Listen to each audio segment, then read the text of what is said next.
Stres adalah gangguan pada tubuh dan pikiran yang disebabkan oleh perubahan dan tuntutan kehidupan. Stres juga merupakan tuntutan-tuntutan eksternal yang mengenai seseorang, misalnya objek dalam lingkungan atau sesuatu stimulus yang secara objektif adalah berbahaya. Stres juga biasa diartikan sebagai tekanan, ketegangan, gangguan yang tidak menyenangkan yang berasal dari luar diri seseorang. Stres didefinisikan sebagai ketidakmampuan mengatasi ancaman yang dihadapi oleh mental, fisik, emosional, dan spiritual manusia yang pada suatu saat dapat mempengaruhi keadaan fisik manusia tersebut. Stres yang baik disebut dengan stres positif, sedangkan stres yang buruk disebut dengan stres negatif. Stres buruk dibagi menjadi dua, yaitu stres akut dan stres kronis. Menurut Maramis, stres dapat terjadi karena frustasi, konflik, tekanan, dan krisis. Frustasi merupakan terganggunya keseimbangan psikis karena tujuan gagal dicapai. Konflik adalah terganggunya keseimbangan karena individu bingung menghadapi beberapa kebutuhan atau tujuan yang harus dipilih salah satu. Sedangkan tekanan merupakan sesuatu yang mendesak untuk dilakukan oleh individu. Tekanan bisa datang dari diri sendiri, misalnya keinginan yang sangat kuat untuk meraih sesuatu. Tekanan juga bisa datang dari lingkungan. Sedangkan krisis merupakan situasi yang terjadi secara tiba-tiba dan dapat menyebabkan terganggunya keseimbangan. Mekanisme terjadinya stres. Stres baru nyata dirasakan apabila keseimbangan diri terganggu. Artinya, kita baru bisa mengalami stres manakala kita mempersepsi tekanan dari stresor melebihi daya tahan yang kita punya untuk menghadapi tekanan tersebut. Jadi, selama kita memandang diri kita masih bisa menahankan tekanan tersebut, maka cekaman stres belum nyata. Akan tetapi, apabila tekanan tersebut bertambah besar, maka cekaman menjadi nyata. Kita kewalahan dan merasakan stres. Faktor yang mempengaruhi stres. Yang pertama yaitu lingkungan. Yang termasuk dalam stresor lingkungan di sini yaitu sikap lingkungan. Sikap lingkungan seperti yang kita ketahui bahwa lingkungan itu memiliki nilai negatif dan positif terhadap perilaku masing-masing individu sesuai pemahaman kelompok dalam masyarakat tersebut. Yang kedua, tuntutan dan sikap keluarga.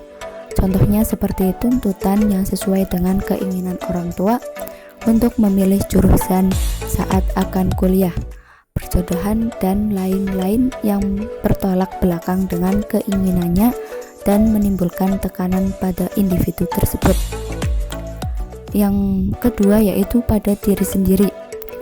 Pada diri sendiri terdiri dari kebutuhan psikologis, yaitu tuntutan terhadap keinginan yang ingin dicapai. Yang kedua, proses internalisasi diri adalah tuntutan individu untuk terus-menerus menyerap sesuatu yang diinginkan sesuai dengan perkembangan. Kemudian, faktor yang ketiga yaitu pikiran, berkaitan dengan penilaian individu terhadap lingkungan dan pengaruhnya. Kemudian berkaitan dengan cara penilaian diri tentang cara penyesuaian yang biasa dilakukan oleh individu yang bersangkutan. Seperti yang sudah disebutkan bahwa stresor dan sumbernya memiliki banyak keberagaman, sehingga dapat disimpulkan stres yang dihasilkan beragam pula. Macam-macam stres atau jenis-jenis stres yaitu pertama stres fisik. Stres fisik disebabkan oleh suhu atau temperatur yang terlalu tinggi atau rendah, suara amat bising, sinar yang terlalu terang, atau tersengat arus listrik. Yang kedua, stres kimiawi disebabkan oleh asam-asam kuat, obat-obatan, zat beracun, hormone, atau gas. Stres mikrobiologik disebabkan oleh virus, bakteri, atau parasit yang menimbulkan penyakit. Yang ketiga yaitu stres fisiologik disebabkan oleh gangguan struktur, fungsi jaringan, organ, atau sistemik sehingga menimbulkan fungsi tubuh tidak normal.